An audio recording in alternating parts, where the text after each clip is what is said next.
황해도 봉산군에 봉산교회라는 교회가 있습니다. 지금은 이제 이북당인데 아마 교회는 없어졌을 것입니다. 그 교회 믿음 좋은 할머니, 할아버지 부부가 있었습니다. 이들은 참 믿음이 좋은 분이었습니다. 어느 날 이제 밭에서 김을 메고 있는데 동네 사람 한 사람이 와서 다급하게 말합니다.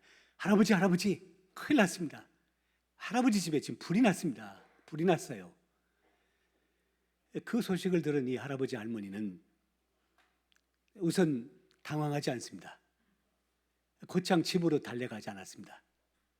그 자리에서 무릎을 꿇고 하나님 앞에 이렇게 기도를 했습니다. 하나님, 우리 집에 불이 났다고 합니다. 불난 집, 저는 아무것도 할 수 없는 사람입니다. 지금까지 그 집에서 저희들 편안하게 잘 살아왔습니다. 하나님께서 앞으로도 저희 부부, 노부부를 평안하게 살게 해 주실 줄로 믿습니다. 이 기도를 하고 그리고는 이제 집으로 달려갔습니다. 달려가 보니까 그 집에는 이제 불난 것을 보고 그리고는 동네 사람들이 이 손에 양동이를 들고 지금 와서 있습니다. 그런데 불을 끌 수가 없습니다. 그 이유는 너무 불이 세차게 붙었기 때문입니다. 그런데 갑자기 바람이 그냥 획 하고 불더니 너무도 센 강풍이 획 하고 불더니 그 불 붙는 그 중심 부분이 확 떨어져서 마당에 그만 떨어지고 말았습니다. 그러자 그 지붕은 잔불만 있지 별로 불이 없습니다. 그래서 동네 사람들이 가져갔던 양동이를 가지고 불을 끼얹어서 불을 바로 껐습니다. 진화가 됐습니다. 그리고는 살펴보니 조금 화재로 어려움을 당했지. 그래서 얼마 후에 그 화재난 부분을 잘 수리해서 그래서 안락하게 그 집에서 잘 살게 되었다고 합니다. 그 후에 동네 사람들은 이 할아버지 할머니의 별명을 붙였습니다. 무슨 별명을 붙였을까요? 할아버지는 기도의 할아버지요, 할머니는 기도의 할머니라고 하는 별명이었습니다. 참 아름다운 이름을 얻었습니다. 어떻게 그런 아름다운 이름을 얻게 되었을까요? 아름다운 기도를 했기 때문입니다. 기도다운 기도를 했기 때문입니다. 우리 한국 교회사에 나오는 얘기 가운데 하나입니다. 오늘 본문의 말씀도 기도에 대한 말씀입니다. 5월달 들어서 어린이주일, 어버이주일을 지내면서 거기에 걸맞는 성경 본문의 말씀을 여러분들에게 전했기 때문에 오늘 세 번째, 이제 아마 3주 만에 다시 사도행전의 말씀을 보게 되었습니다. 베드로와 요한이 나면서부터 안진뱅이 된 사람을 고쳤습니다. 자, 좋은 일 했습니다. 착한 일 했습니다. 그러면 상을 받아야죠. 하지만 상은커녕 이들이 고난을 당합니다. 산헤드린 공회가 이들을 체포해서 감옥에 가둡니다. 그리고 또 고문을 했습니다. 그리고 재판을 했습니다. 하지만 이들에게 벌을 줄 수가 없었습니다. 그 이유는 이들이 착한 일을 했을 뿐만 아니라 나면서부터 한 번도 걸어본 적이 없는 안진뱅이 되었던 사람이 걷게 되는 놀라운 그 기적 사건을 현장에서 사람들이 보고 베드로와 요한을 지지했기 때문입니다. 그래서 산헤드린 당의 이 공회는 이들에게 다시는 예수의 이름으로 말하지 말라라고 경고하고 훈방 조치했습니다. 이들이 다시 이제 교회로 돌아왔습니다. 그리고 동료들에게 그동안 있었던 일들을 얘기를 합니다. 동료들이란 바로 다른 사도들을 말합니다. 다른 사도들에게 지금까지 겪었던 일들을 얘기합니다. 그러자 사도들이 한 마음으로 함께 하나님 앞에 기도합니다. 그 기도의 내용이 우리가 읽은 사도행전 4장 32절부터 24절부터 31절까지 나오는 말씀입니다. 이 아침에 사도들이 어떤 기도를 드렸는지를 말씀 가운데 찾아보려고 합니다. 여러분, 어떤 기도가 아름다운 기도일까요? 어떤 기도가 훌륭한 기도일까요? 그것은 응답받는 기도입니다. 오늘 본 말씀에 기도가 응답되었다는 표현이 있을까요? 있습니다. 31절 말씀을 우리 함께 같이 읽겠습니다. 화면에 있는데요. 시작. 빌기를 다음에 모인 곳이 진동하더니 무리가 다 성령이 충만하여 담대히 하나님의 말씀을 전하니라. 빌기를 다음에 기도한 후에 라는 뜻입니다. 모인 곳이 진동했다 그랬습니다. 이 진동했다는 것은 지진이 났다는 말입니다.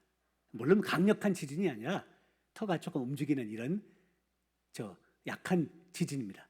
그런데 이 진동한다는 표현은 이것은 하나님의 임재하심에 대한 관용적인 표현입니다. 구약 성경에 보면 하나님께서 임재하실 때, 예를 들면 십계명을 모세가 시내산에서 받게 됩니다.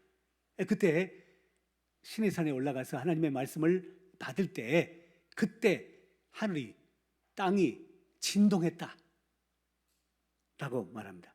무슨 말입니까? 하나님께서 오셔서 강림하셔서 임재하셨다 하는 말입니다. 하나님이 임재하셨다는 것은 그것은 그 기도를 들으시고 그리고 응답해 주셨다 하는 표현입니다. 사도들이 어떤 기도를 했기에 하나님께서 응답해 주셨을까요? 이 아침에 이제 응답받는 기도, 그것이 기도다운 기도인데 그 기도가 어떤 기도인가를 말씀 가운데 찾아보려고 합니다. 첫째로 신앙 고백의 기도가 응답받는 기도입니다. 기도다운 기도입니다. 무슨 기도예요? 신앙 고백의 기도입니다. 24절 말씀 보십시오. 그들이 듣고 한 마음으로 하나님께 소리를 높여 이르되 대주제여 천지와 바다와 그 가운데 만물을 지으신 이시오 라고 했습니다. 사도들은 하나님을 호칭하면서 대주제라고 말하고 있습니다. 대주제를 영어로는 sovereign lord라고 하는데요.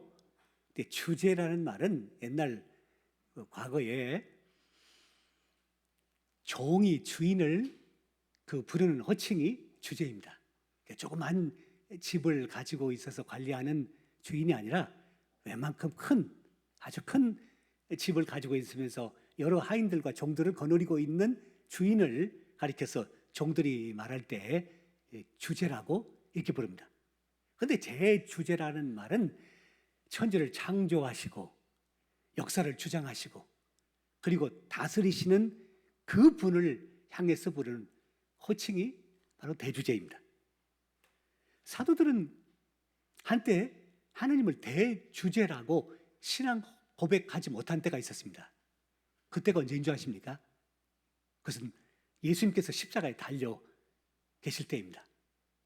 대주제이신 천지를 창조하시고 역사를 주장하시고 다스리신 하나님께서 당신의 하나밖에 없는 외아들 예수님이 십자가에 지금 비참하게 달려 있는데도 하나님은 아무 일도 하시지 않는 것을 보면서 과연 그 하나님이 대주제일까? 로마의 가이사 아우구스토가 대주제요. 그리고 헤롯 왕이 대주제요.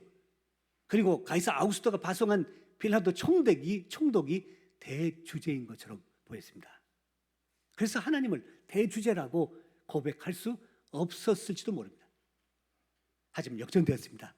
이제는 하나님을 대주제라고 고백한 것이 바로 예수님께서 십자가에 달려 죽으신 지 3일 만에 부활하신 후입니다. 죽은 자 가운데 살리신 하나님을 보면서 마침내 하나님이 대주제심을 신앙적으로 고백하게 됩니다. 가이사 아구스토가 대주제가 아니라 헤롯 왕이 대주제가 아니라 빌라도 총독이 대주제가 아니라 바로 하나님이 대주제이심을 알고 고백하게 됩니다.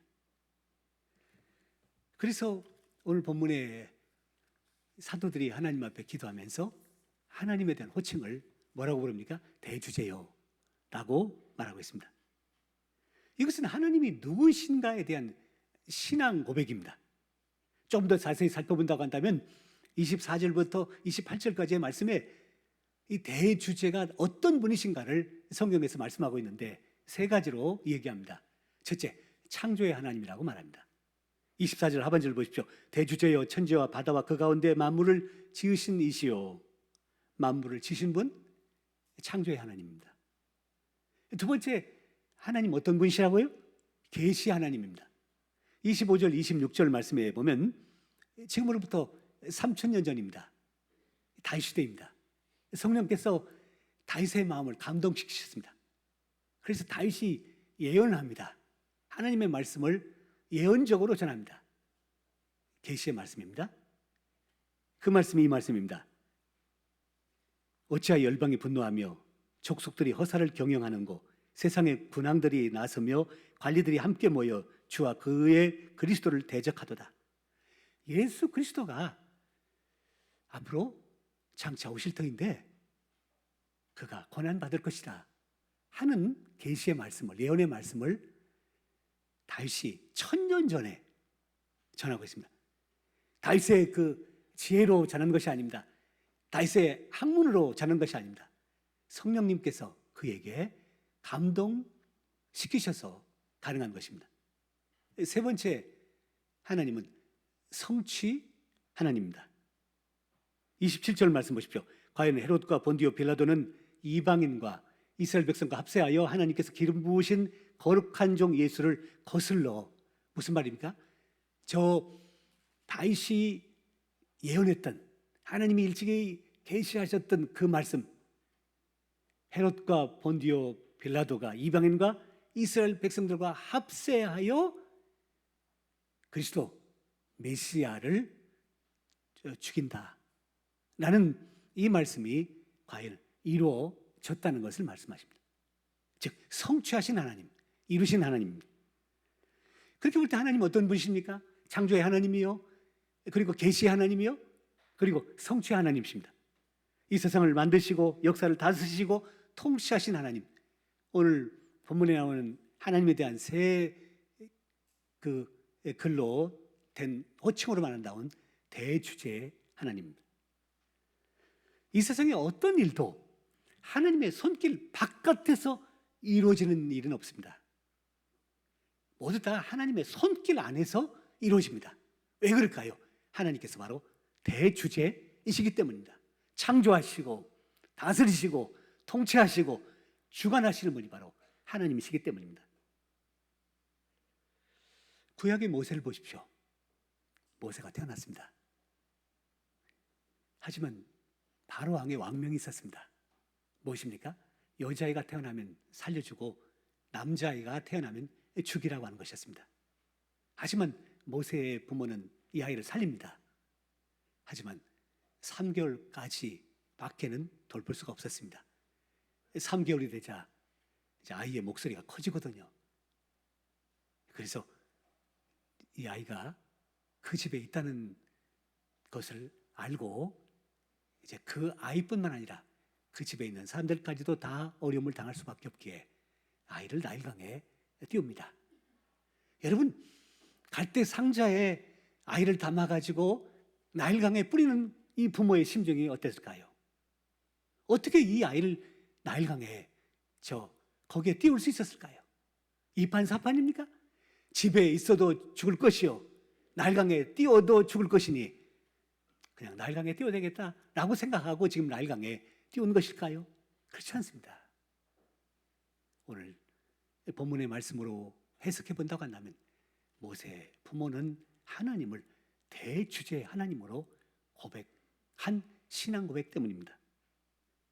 이 아이의 생사화복을 저 바로 왕이 주관하는 것이 아니라, 물결이 주관하는 것이 아니라, 바람이 주관하는 것이 아니라 하나님이 주관하신다고 믿고 그 신앙 고백 때문에 이 아이를 나일강에 띄울 수 있었던 것입니다. 그 결과 어떻게 되었습니까? 바로의 딸 공주가 물놀이를 하다가 갈대 상자를 보았습니다. 이 아이를 보고 건졌습니다. 여러분이 히브리의 아이입니다. 히브리 아이는 죽여야 합니다. 왕명이기 때문입니다. 그런데 공주는 이 아이를 죽이지 않습니다. 심지어 자기 아들로 삼습니다. 그때 공주를 받드는 궁녀들이 가만히 있을까요? 아마 극렬하게 반대했을 것입니다. 아니 되옵니다. 아니 되옵니다. 통초가옵소서 뭐 이런 식의 얘기를 했을 것입니다. 그래도 이 공주는 자기 아들로 삼았습니다. 어떻게 모세가 살 수 있었을까요? 어떻게 모세가 공주의 아들이 됐을까요? 어떻게 해서 왕궁에서 살 수 있게 되었을까요? 우연입니까? 어떻게 하다 보니까 그렇게 된 것입니까? 아닙니다. 하나님의 섭리가 있었기 때문이요. 하나님이 그를 주재하셨기 때문이요. 그리고 그를 통해서 이스라엘의 역사를 새롭게 하시기 위한 하나님의 섭리 때문인 것입니다. 오늘도 하나님은 모세의 일생을 주장하신 하나님께서 우리 한 사람 한 사람의 일생도 주장하시며 그리고 우리의 대주제가 되시는 줄로 믿습니다. 여러분, 하나님께서 우리의 생사화복의 모든 것을 주관하시는 분이심을 믿습니까? 하나님께서 이 세계 흥망성쇠를 주관하시는 분이심을 믿습니까? 그러면 우리에게 다가오는 고난과 시련 우리가 크게 염려하지 않습니다. 왜요? 세 가지 이유 때문입니다. 첫째로 그 고난도 하나님이 주관하시기 때문입니다. 우리에게 다가온 고난, 하나님의 손길 밖에서 하나님이 관심 갖지 않는 것이 아니라 여전히 하나님이 그 고난도, 우리에게 다가온 그 아픔도 여전히 주관하시기 때문입니다. 둘째, 고난은 뜻이 있기 때문입니다. 마지막 세 번째, 그 고난도 합력하여 마침내 선으로 이루어 주실 것이기 때문입니다. 이제 어떤 경우에도 하나님께서 우리의 대주제가 되신다는 이 신앙고백으로 살아가시고 이 신앙고백으로 기도하시는 여러분 되실 수 있기를 바랍니다. 둘째로 아름다운 기도 그리고 기도다운 기도, 응답 받는 기도가 된 것은 고난을 넘어설 수 있는 사람 되게 해달라고 기도했기 때문입니다. 사도들이 무고히 고난당한 다음에 교회로 돌아왔습니다. 이들이 고난당한 이유가 무엇입니까? 무엇 때문에 고난당했습니까? 하나님의 말씀 전한다는 것 때문에 고난당했습니다. 예수의 이름 증거한다는 것 때문에 고난당했습니다. 그러므로 이들이 이렇게 기도해야 합니다. 하나님, 저희가 무고히 고난을 당하고 왔습니다. 어려웠습니다. 힘들었습니다. 하나님께서는 전능하신 분이시니 다시는 이런 고난 당하지 않게 해주십시오. 아예 고난과 시련 같은 것 없애주십시오 라고 기도할 수 있을 것 같습니다. 그렇게 기도했을까요?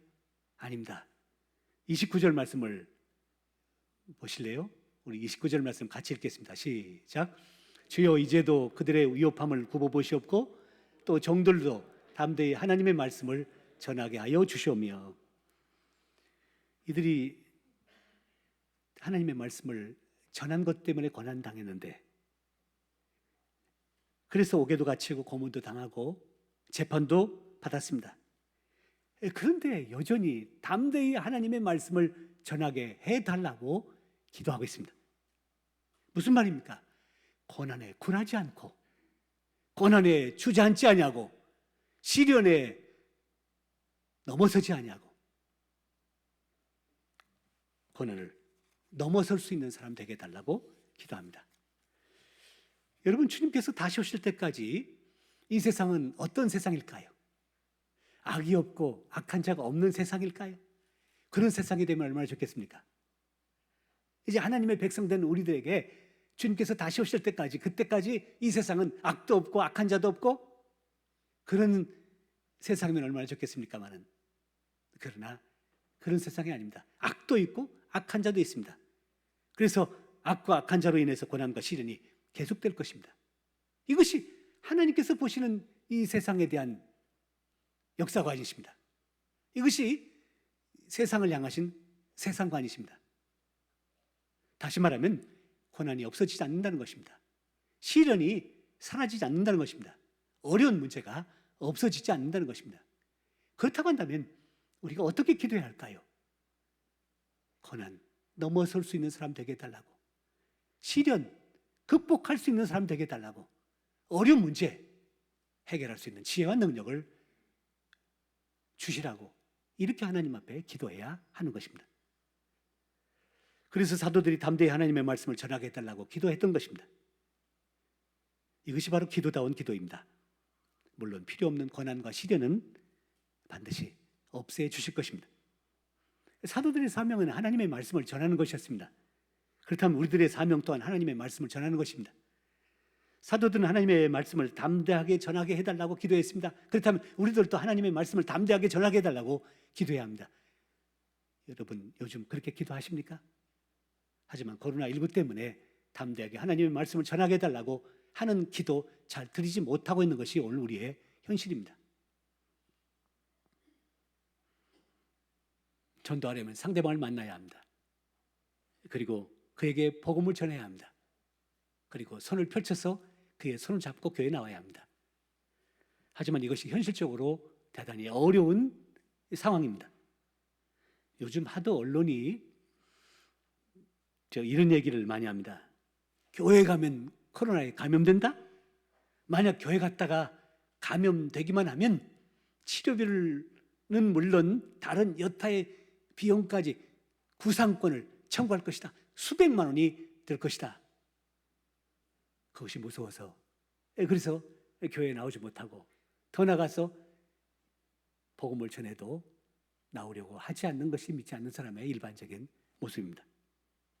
하지만 여러분 교회만큼 예방 수칙을 잘 지키는 곳이 있을까요? 지난번 이태원 사건 때 문제가 나가지고 저 인천에 있는 그 두 교회를 전수조사를 다 했죠. 뭐 700몇 명, 780명이 가는 이 사람들을 다 조사했는데요. 한 사람도 감염되지 않았다는 겁니다. 참 하나님의 은혜요 감사한 일입니다. 세상에 보십시오. 어제 공무원 시험 보는 그 현장 많은 일정한 거리를 뛰면서 시험을 보게 한 것 같고 나머지는요. 우리 교회만큼 이렇게 예방수칙을 잘 지키면서 하는 데가 어디 있을까요?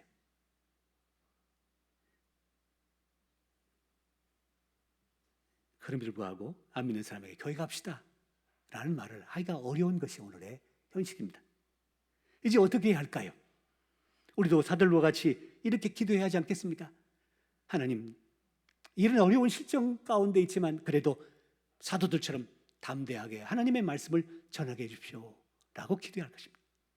하나님께서 어떻게 우리의 기도를 들으셔서 역사하실지 모르지만 우리로 하여금 기도할 때에 복음을 들어야 할 사람들 생각나게 하시고 그래서 그 이름을 부르게 하시고 그를 위해서 기도하게 하시고 그래서 하나님께서 그에게 어떤 방식으로든지 간에 꿈을 통해서든지 아니면 여러 가지 어려운 상황을 통해서든지 그에게 역사하심으로 마침내 그도 주님 앞에 나오는 놀라운 역사가 있게 될 줄로 믿습니다.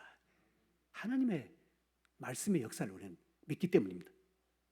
기도다운 길은 어떤 기도입니까? 고난과 시련을 없애달라고 기도하지 않냐고 하나님의 뜻이라면 저에게 꼭 필요한 것이라고 한다면 시련과 고난을 넘어설 수 있는 사람 되게 해달라고 하는 기도입니다. 곤충학자인 찰스 코만 박사의 얘기입니다. 그의 그 책에 자기의 지난날에 대한 경험을 하고 있습니다. 이 사람은 곤충학자이기 때문에 곤충 연구, 곤충 관찰을 자기의 그 생명처럼 하고 있지 않습니까? 그게 그 초창기입니다. 여러분 그 나비가 나오는데 말입니다. 이 나비가 어디서부터 되죠? 애벌레가요. 이제 고치가 됩니다. 그럼 고치에서 다시 나비가 돼야 되는 거예요. 그 과정이 약 한 1년 정도 걸린다고 합니다. 초기에 말입니다. 고치를 가만히 살펴보니까 고치의 틈이 조금 벌어집니다. 거기서 나비가 나오려고 합니다. 그런데 이 틈은 작은데 나비의 덩치는 꽤 크거든요. 그 틈바구니로 나오려고 그 나비가 온 몸을 움직여가지고 애를 쓰고 있습니다. 이 찰스 코만 박사가 측은한 생각이 들었습니다. 그래서 가위를 갖다가 그 틈을 좀 벌려주었습니다. 그러자 이 나비가요 쉽게 밖으로 나올 수 있었습니다. 자, 카우먼 박사가 지금 기대하면서 지켜보고 있습니다. 이 나비가 아름다운 그 날개짓을 하면서 저 창공을 오를 것을 기대하면서 지켜보고 있습니다. 그런데 이게 웬일입니까? 날개짓을 하지 못하고 날개짓을 하다가 그만 접고 그리고는 기어 다닙니다. 얼마 기지 못하다가 결국 죽고 말았습니다. 왜 이 나비가 날지 못했을까요? 이 나비가 왜 푸른 창공을 날아가지 못했을까요? 그것은 고치에서 나올 때에 그때 그 필요한 몸부림이 없었기 때문이요. 그때 그 수고와 노력과 애씀이 생략되었기 때문입니다. 달리 말하면 시련과 고난을 막아버렸기 때문입니다. 여러분들에게 고난과 시련이 있으십니까? 기도하십시오. 하나님께서 없애 주실 것입니다. 우리 아픔, 우리의 여러 가지 어려운 역경들 주님 앞에 기도하십시오. 주님께서 들으시고 응답하셔서 낫게 하시고 치료하시고 해결해 주실 것입니다. 하지만 없어지지 않고 계속해서 있다고 한다면 그것은 나에게 필요해서 잠깐 있는 것입니다. 그러므로 기도를 바꾸셔야 합니다. 하나님이 고난과 시련을 넘어설 수 있는 사람 되게 해주십시오 라고 말입니다. 마지막 세 번째로 기도다운 기도, 응답받는 기도를 한 이유는 예수의 사람 되게 해달라는 기도였기 때문입니다. 예수의 사람 되게 해달라는 기도였습니다. 유럽 영화를 보면 종종 귀신들 나오는 영화가 있습니다. 악령들이 막 나와요. 그러면 어떻게 하면 그 귀신들, 악령들을 쫓아낼 수 있는지 아십니까? 십자가를 딱 내밀면 악령들이, 귀신들이 나갑니다. 자, 제가 질문하겠습니다. 악령들이 다가올 때 십자가를 들면 악령들이 물러갈까요? 그렇지 않습니다. 십자가의 사람, 성령의 사람, 예수의 사람이 되어야 악령이 물러가게 됩니다. 30절 말씀 보십시오. 손을 내밀어 병을 낫게 하시옵고 표적과 기사가 거룩한 종 예수의 이름으로 이루어지게 하옵소서 하더라. 무슨 말입니까?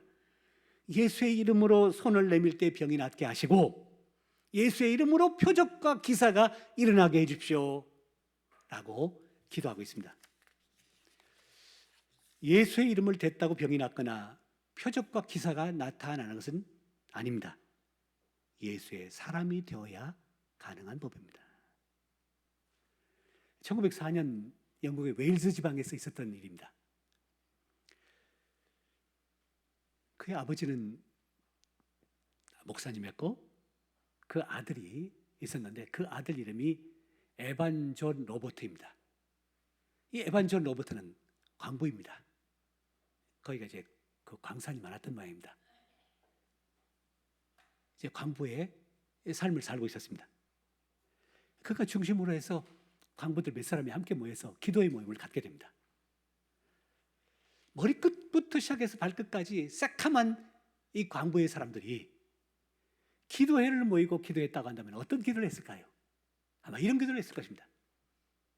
하나님, 수백 미터 갱도에 내려가서 탄을 캐는데 우리를 안전하게 지켜주십시오. 건강하게 해주십시오. 폐결핵 걸리지 않게 해주십시오. 그리고 사고, 사건 일어나지 않게 해주십시오. 이런 기도가 이들의 기도일 것입니다. 하지만 이들은 이런 기도 물론 했겠지만 두 가지 기도를 중점적으로 했다고 합니다. 그 첫째는 예수의 사람 되게 해달라고 기도했고요. 두 번째는요, 영적 부흥을 허락해 주십시오. 영적인 부흥과 예수의 사람 되게 해달라고 기도했습니다. 이들은 기도하고 또 기도했습니다. 그러자 이들의 심령이 뜨거워지게 됐는데요, 이들의 기도가 응답이 되었습니다. 1904년부터 1906년까지 3년 동안에 웨일즈 지방의 이 기도회를 중심으로 일어난 놀라운 부흥의 역사가 10만 명의 사람들이 하나님 앞에 나오고 구원받는 역사가 일어났기 때문입니다. 그뿐이 아닙니다. 이들이 예수의 사람이 되었습니다. 광산의 사람이 아니라, 탄을 캐는 사람이 아니라, 비록 탄을 캐고 광산에서 살지만 예수의 사람 되었어요. 예수의 이름으로 기도할 때 놀라운 역사가 일어나는데 안진뱅이가 일어나고요. 폐병 환자가 낫고요. 놀라운 이적과 표적과 기사가 나타나게 됩니다. 그런데 더 놀라운 사실은 이렇게 해서 1904년부터 1906년까지 웨일스의 대부흥운동이라고 세계교회 역사책에 나오는 얘기인데, 그것이 그 다음에인 1907년 우리나라의 평양 대부흥운동의 시발점이 되었다는 사실입니다. 저 먼 곳에서 평양에까지 부흥운동의 불길이 번져와서 마침내 우리나라의 1907년 평양 대부흥운동이 시작되었던 것입니다. 사랑하는 성도 여러분, 우리는 기도하는 사람들입니다. 어떤 기도가 기도다운 기도라고요? 어떤 기도가 응답받는 기도라고요? 31절 말씀을 제가 다시 읽겠습니다. 빌길리 다음에 모인 것이 진동하더니 우리가 다 성령에 충만하여 담대히 하나님의 말씀을 전하니라. 어떤 기도를 드렸기에 응답이 됐습니까? 하나님을 대주제라고 부르면서 어떤 형편 속에서도 하나님이 대주제이심을 믿고 의지하고 기도하는 기도였기 때문입니다. 또한 고난과 시련 없애달라고 기도하지만 없어지지 않냐고 계속해서 있다고 한다면 이제는 고난과 시련 넘어설 수 있는 사람 되게 해달라고, 어려움, 고통 극복할 수 있는 능력 있는 하나님의 사람 되게 해달라고 기도했기 때문이요. 그리고 예수의 사람 되었기 때문입니다. 이제 우리도 사도들과 같이 이런 사람 되시고 이런 기도하심으로 기도다운 기도, 응답받는 기도로 승리의 삶 살아가는 저와 여러분 되시기를 바랍니다.